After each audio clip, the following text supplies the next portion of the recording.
Hello, hello, hello. So, magluluto tayo ng laing. So, pakukuluan nyo sa pangalawang gata yung garlic, yung bagoong, yung alamang, tapos tsaka yung luya, tsaka ayun, yung onion. So, pakuluin nyo yan muna. Tapos mamaya, tsaka nyo ilalagay yung taro leaves o yung dahon ng gabi. Gawa tayong laing.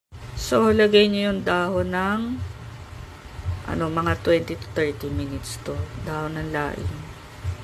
So, ito yung unang gata, ilalagay na natin kasi para kumulo ulit. So, for 30 minutes, naka-boil lang yung dried leaves ng gabi o taro. So, niligyan ko ng labahita para magkaroon ng lasa. So, mga 30 minutes nyo yung pakuluan bago nyo ilagay yung unang kakang gata.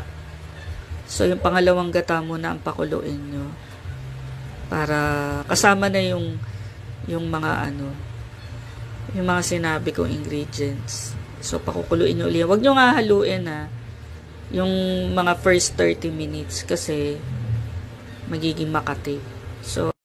So, eto na, luto na. Ang sarap niya. The more na maraming gata, mas masarap. So, papatayin ko na to kasi para masabaw pa.